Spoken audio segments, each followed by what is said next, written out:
بسم اللہ الرحمن الرحیم۔ کیا عجیب بات ہے سمجھنے کی۔ مغلوب قومیں غالب قوموں کی پیروی کرتی ہیں۔ وجاوزنا ببنی اسرائیل البحر فاتوا علی قوم یعکفون علی اصنام لہم قالوا یا موسیٰ اجعل لنا الہا کما لہم آلہہ قال انکم قوم تجہلون۔ اور ہم نے بنی اسرائیل کو دریا پار کرا دیا، پھر وہ ایک ایسی قوم کے پاس آئے جو اپنے بتوں کی پوجا میں مگن تھی۔ بنی اسرائیل کہنے لگے اے موسیٰ ہمارے لیے بھی انہی کے معبودوں کی طرح ایک جسم والا معبود بنا دو۔ حضرت موسیٰ علیہ السلام نے کہا یقیناً تم لوگ جاہل اور نادان ہو۔ قال انکم قوم تجہلون، یقیناً تم لوگ جاہل اور نادان ہو۔ بنی اسرائیل موسیٰ علیہ السلام کے ساتھ دریا سے چلتے ہوئے بغیر کسی کشتی اور جہاز کے پار ہو گئے۔ جبکہ بنی اسرائیل نے دیکھا کہ بتوں کی پوجا کرنے والی قبطی قوم اپنے لاؤ لشکر کے ساتھ اسی دریا میں ڈوب گئی، یہ بھی دیکھ لیا۔ اور دوسری طرف حضرت موسیٰ علیہ السلام ایک لمبے زمانے سے ان کو توحید کا پاٹھ پڑھاتے آ رہے تھے۔ اب ہونا تو یہ چاہیے تھا کہ اللہ تعالیٰ کی ذات پر ان کا یقین بہت زیادہ مضبوط ہو جاتا، لیکن جیسے ہی انہوں نے رقہ شہر میں موجود قوم الخم یعنی کنعانیوں کو گائے کے بت بنائے اور ان کی پوجا میں مگن دیکھا، وہ اللہ تعالیٰ کے احسانات اور موسیٰ علیہ السلام کی تعلیمات سب کو بھول گئے، اور حضرت موسیٰ علیہ السلام کے پاس آئے اور کہا کہ ہمیں ایسی صورتیں بنانے کی اجازت دیں جیسی انہوں نے بنا رکھی ہیں تاکہ ان کو سامنے رکھ کر ہم عبادت کر سکیں۔ حضرت موسیٰ علیہ السلام نے ان کا یہ مطالبہ سنا تو بہت ناراض ہوئے اور ڈانٹتے ہوئے کہا کہ بڑے جاہل لوگ ہو کہ بت پرستی کو دیکھ کر بت پرستی کی تمنا کرتے ہو۔ ارے برسہ برس بیت گئے تمہیں سمجھاتے ہوئے، لیکن کتے کی دم کی طرح تم ہو کہ تم پر کوئی اثر ہی نہیں۔ اے میری قوم، یہ مشرک لوگ جو کچھ کر رہے ہیں یہ سب بکواس اور بے اصل خرافات ہیں۔ اے لوگو، تمہیں شرم نہیں آتی کہ اللہ تعالیٰ نے تم کو سارے جہانوں پر فضیلت دی، پھر بھی تم ایسی نیچ اور کمینی حرکت کرنا چاہتے ہو؟ افسوس ہے تم پر۔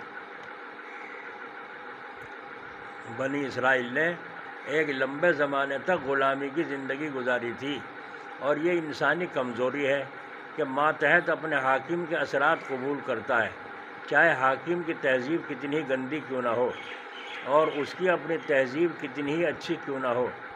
دیکھو، جس وقت انگریز یہاں نہیں آیا تھا ہندوستان میں، تو سارے مسلمان داڑھی بھی رکھتے تھے، لباس بھی اسلامی پہنتے تھے، سب کچھ مسلمانوں جیسا تھا۔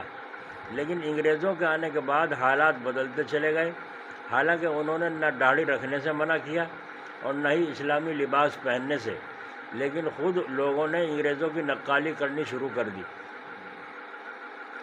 پینٹ، جس کو بے شرمی کا لباس سمجھا جاتا تھا، جب انگریزوں کو پہنتے دیکھا تو یہاں کے لوگ بھی عزت اس کے پہننے میں سمجھنے لگے۔ اسی طرح جب ان کو دیکھا صبح صبح اٹھ کر اپنے گال صاف کرتے ہیں تو یہاں کے لوگوں نے بھی داڑھی کو صفا چٹ کرنا شروع کر دیا۔ بہت سے مسلمانوں کی یہ وہی غلامانہ ذہنیت ہے جس کی وجہ سے اسلامی لباس پہنتے ہوئے پھانسی آتی ہے، حالانکہ پھٹی ہوئی پینٹ میں ان کو کوئی شرم نہیں آتی۔ 60-70 سال کے ہونے کے باوجود بھی داڑھی کو صفا چٹ کرا کر نالی میں بہاتے ہیں، قرآن کی ایک سورت تک کے معنی نہیں جانتے، لیکن چھوٹے چھوٹے بچوں کو انگریزی بولتے دیکھ کر پھولے نہیں سماتے۔ ہندو رسوم اور رواج میں شرکت اور ان کے مذہبی کاموں کی مبارکباد، یہ سب غلامانہ ذہنیت کا اثر نہیں تو اور کیا ہے۔ آ رہی سمجھ میں؟ یہ غلامانہ ذہنیت کا اثر نہیں تو اور کیا ہے۔ بہت سے لوگ مسلمان جا کر مندروں میں پوجا پاٹ بھی کرنے لگے، ہاتھ جوڑنے لگے، یہ غلامی کا اثر نہیں تو اور کیا ہے۔ اس سے ایک بات یہ بھی معلوم ہوئی کہ مسلمانوں کو اپنی آبادی غیر مسلموں سے الگ رکھنی چاہیے، ورنہ ممکن ہے کہ وہ غیر اسلامی تہذیب کا اثر قبول کرنے لگیں گے۔ چنانچہ حضور اقدس صلی اللہ تعالی وسلم نے ارشاد فرمایا، مسلمانوں کی آبادی اور غیر مسلموں کی آبادی میں اتنا فاصلہ ہونا چاہیے کہ ایک طرف آگ سلگائی جائے تو دوسری طرف نظر نہ آئے۔ تیسرے، یہ حکم کسی تعصب اور تنگ نظری کی وجہ سے نہیں دیا سرکار نے، بلکہ اس لیے ہے کہ مسلمان اپنی شناخت کو بچا سکیں۔ اور غیر اسلامی افکار کا شکار نہ ہو جائیں، اس لیے یہ حکم دیا گیا ہے۔ اب دیکھو ان ماں باپ کی غیرت کو، اپنا آپ کو تو بہت سے کرتا پاجامہ پہنتے ہیں اور اپنے بچوں کو وہ کیا نام ہے پینٹ اور برشیٹ پہناتے ہیں اور بال بھی ایسے رکھواتے ہیں۔ تو یہ غلامی کا اثر ہے کہ اسلامی تہذیب جو سالوں ہزاروں سال سے چلی آ رہی ہے اسے مسلمانوں نے ختم کر کے اور غیروں کی نقالی شروع کر دی۔ اللہ تعالی ہماری حفاظت فرمائے۔ مغلوب قومیں تو غالب قوموں کی نقل کرتی ہیں۔ دیکھو سالوں کی عبادت پر کیسا پانی پھیرا بنی اسرائیل نے، جی ہمیں بھی ایسے ہی بنوا دو، ہم بھی یہیں کے سامنے پوجا کر لیا کریں گے۔ کہ موسیٰ علیہ السلام نے ڈانٹا، جاہلو تمہیں شرم نہیں آتی، یہ بھی کوئی چیز ہے، تو تم اپنی اصلیت پر کیوں نہیں رہتے؟ تو اتنی محنتوں کے بعد یہ کہا کرتے ہیں بڑے آدمی، نیکی نو کوس بدی سو کوس، ہے نا۔ سالوں کی بات تو گئی ایک طرف اور تھوڑی سی دیر کی دیکھی گا ایک دم اثر آ گئی۔ ایک شخص یوں کہہ رہا تھا کل کہ ہمارے گھر میں بچے سب کرتا پاجامہ پہنتے ہیں، ٹوپی اوڑھتے ہیں، لیکن جو رشتہ دار مہمان آتے ہیں وہ سارے بچے، ان کے بال عجیب کٹے ہوئے، پینٹ برشیٹ پہنے ہوئے بچے ہوتے ہیں، تو ہمارے بچے پھڑ پھڑاتے ہیں اور جو کہتے ہیں کہ ہمیں بھی ایسے بنوا کے دو۔ دیکھا کرتے پاجامے کی اہمیت نہیں۔ تو یہی بنی اسرائیل کی ذہنیت ہوئی کہ نہ ہوئی کہ ان کا غلبہ اور ان کا اثر ہمارے ذہنوں پر آیا۔ ایمان اس کا نام ہے۔ اگر کوئی 1 کروڑ روپیہ دے کے بھی تمہیں یوں کہ داڑھی منڈا دے تو داڑھی منڈانا تو دور کی بات ہے، ایک بال بھی نہیں کٹوا سکتا۔ اس کا نام ہے ایمان۔ یہی بے ایمانی ہے کہ خام خواہ اللہ کے نبی کی سنت کو اور اللہ کے دیے ہوئے فرض کو کٹوا کر نالی میں بہاتے ہیں مسلمان۔ کتنی بے غیرتی، کتنی بے شرمی کی بات ہے۔ اللہ تعالی ہمیں اسلامی طریقے پر رہنے کی، جینے کی توفیق عطا فرمائے۔ مریں تو مسلمان بن کر اور جئیں تو مسلمان بن کر۔ تو اس لیے معلوم کرنا چاہیے کہ اسلامی طریقہ کیا ہے۔ کرتا پاجامہ، ٹوپی، داڑھی، سونا، جاگنا، کھانا، ہمیں تو اپنے نبی کے طریقے میں کامیابی کا دعویٰ ہے کہ اللہ نے کامیابی نبی کے طریقے میں رکھی ہے۔ اللہ تعالیٰ اپنے فضل سے توفیق دے۔ دیکھو بھائی، آج پہلی تاریخ ہے، ربیع الاول کا مہینہ شروع ہو گیا، جس کو لوگ عورتیں 12 وفات بھی کہتی ہیں۔ یہ ربیع الاول کا مہینہ ہے، حضور اکرم صلی اللہ علیہ وسلم کی پیدائش کا مہینہ ہے۔ تو اس پر تو اتفاق ہے کہ مہینہ حضور صلی اللہ علیہ وسلم کی پیدائش کا ہے، لیکن پیدائش کی تاریخ میں اختلاف ہے۔ اختلاف کی وجہ یہ ہے کہ اس زمانے میں لکھنا پڑھنا تو لوگ جانتے نہیں تھے، زبانی حساب جمع خرچ رہتی تھی۔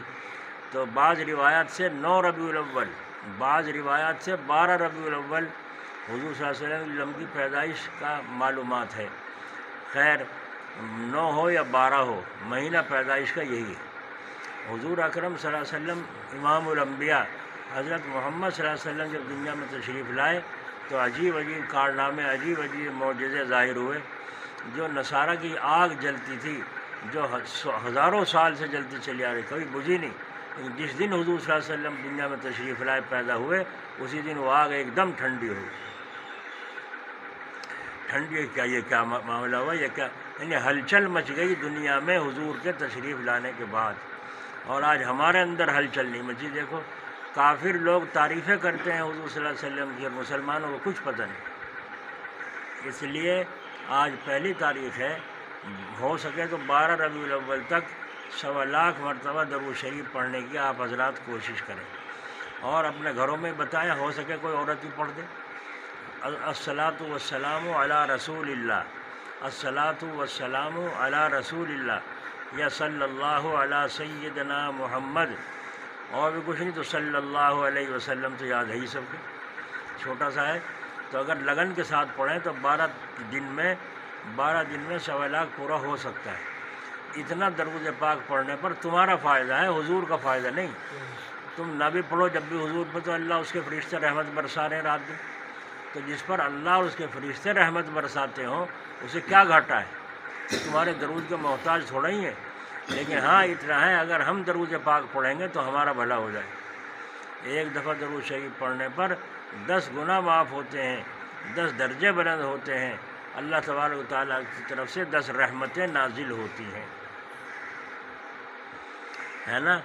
اور بعض لوگوں کو، بزرگوں کو 1.25 لاکھ درود شریف پڑھنے کے زمانے میں حضور صلی اللہ علیہ وسلم کی زیارت بھی ہوئی اور خوشخبریاں بھی سنائی ہے بعض لوگوں کو۔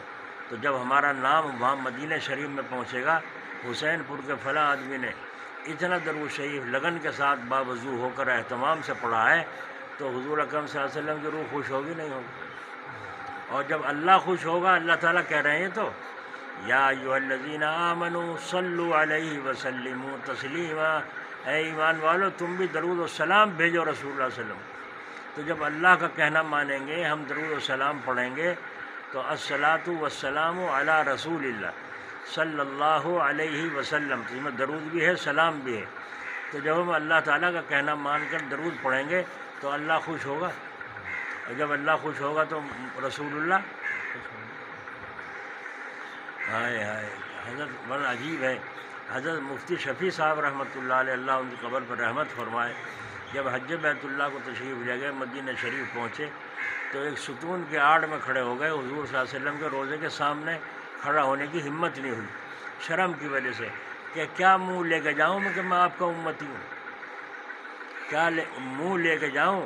حالانکہ مفتی صاحب تھے، داڑھی لباس سب صحیح تھا، پابند شریعت و سنت تھے، حضرت تھانوی کے خلیفہ تھے، لیکن اس کے باوجود عاجزی انکساری، اپنے کو کچھ نہ سمجھنا، کیا منہ لے کے جاؤں میں سرکار کے سامنے، میں ہوں کس کا؟ ایک ستون کی آڑ میں کھڑے ہو کے درود و سلام پڑھنے لگے، تو اندر سے آواز آئی جو ان کو محسوس ہوئی، یہ کہا کہ ہم اس سے خوش نہیں ہوتے جو ہمارے اوپر زیادہ ہماری تعریفیں کرے، ہاں جی، ہمارے پاس درود پڑھے اس سے خوش نہیں ہوتے، ہم تو اس سے خوش ہوتے ہیں جو ہماری سنتوں کی پابندی کرے۔ یہ آواز آئی تو فرماتے ہیں اس وقت سے مجھے عشق ہو گیا کہ حضور صلی اللہ علیہ وسلم کی چھوٹی چھوٹی سنتوں پر بھی عمل کیا جائے، یہ ہے طریقہ اللہ کے نبی کا۔ تو بھائی ہم تو حضور کے امتی ہیں، آسرا ہمارا آخری وہی ہے، یہاں تک کہ جب لوگ جہنم میں چلے جائیں گے اس وقت بھی اللہ کے رسول صلی اللہ علیہ وسلم جہنمیوں کی تلاش میں رہیں گے، یہاں تک کہ ایک ایک مومن کو، مسلمان کو جہنم سے نکلوا نہ لیں جب تک حضور فرما رہے ہیں میرے چین نہیں پڑے۔ صحابہ نے پوچھا یا رسول اللہ صلی اللہ علیہ وسلم آپ تو مرنے کے بعد اونچے درجوں پہ پہنچ جائیں گے، ہماری ملاقات آپ سے کیسے ہوگی؟ اور جب ملاقات نہ ہوگی جنت کا کیا کریں گے؟ کیسا عشق تھا کہ جنت کو بھی لینے کو تیار صحابہ نہیں ہے، جان قربان ہے، جان قربان ہے سرکار دو عالم صلی اللہ علیہ وسلم کی پر، حضور صلی اللہ علیہ وسلم پر، صحابہ کی۔ لیکن آج کے مسلمان دیکھ لو، اپنے بزرگوں کی، اپنے پیروں کی، جن سے مرید بھی ہیں، ان کی برائیاں کرتے پھرتے۔ یہاں اشارہ میں مفتی صاحب سے تابلی کے، انہوں نے ایک مرید کے نام زمین کروا دی، مدرسے کی لی تھی، مرید کے نام کروا دی، اس مرید نے چند دن میں آنکھیں بدل دی اور وہ کہہ رہی میرے نام ہے زمین میری ہے نا، بیچارے چپ خاموش۔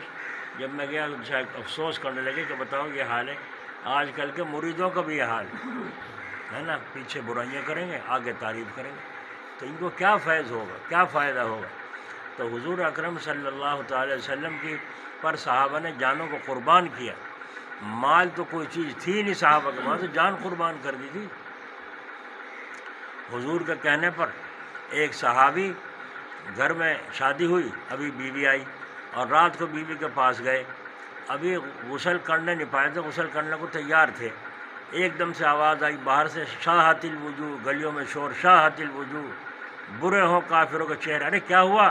فرمایا ایک دم سے وہ کافروں نے حملہ کر دیا اور جہاد کی تیاری ہے سب کی، میں ایک دم سے جوش میں اٹھا تلوار نکل گئے، میں نہانے کی بھی توجہ نہ رہی کہ غسل تو کر لوں کم از کم، بس سننا گوارا نہیں تھا کہ کافر مسلمانوں پہ چڑھائے، بس میدان میں کود گئے، یہاں تک کہ صفحے کی صفحے پلٹتے چلے گئے اور پھر اپنے تلوار لگی، شہید ہو گئے۔ جب شہید ہو گئے لاشوں کو تلاش کیا گیا تو جناب رسول اللہ صلی اللہ علیہ وسلم نے دیکھا ان کے بدن کے پاس سارے میں پانی پانی کا خوب تراوٹ اور اثرات ہیں، تو آپ صلی اللہ علیہ وسلم نے پوچھا ان کے گھر پوچھ کے آؤ کہ اس کا حنظلہ کا کیا حال ہے، کیا حال ہے؟ تو آپ نے فرمایا کہ یا رسول اللہ صلی اللہ علیہ وسلم غسل جنابت نہیں کر سکے، میدان جہاد کا اعلان سن کر ایک دم تلوار لے کے میدان میں کود گئے۔ تو حضور صلی اللہ علیہ وسلم نے فرمایا ذرا ٹھہر جاؤ، ان کو فرشتے غسل دے رہے ہیں۔ یہ جذبات تھے صحابہ کے، تو اللہ تعالیٰ اپنے فضل سے ہمیں بھی توفیق عطا فرمائے۔ تو بھائی درود شریف کا اہتمام کریں گے نا انشاءاللہ، تسبیح لے لو لگن کے ساتھ، 12 دن تو ہیں، 1.25 مرتبہ درود شریف پڑھنے کی کوشش کرو، بڑا نفع ہوگا انشاءاللہ تعالی۔ اللہ تعالی ہمیں قدر کرنے کی توفیق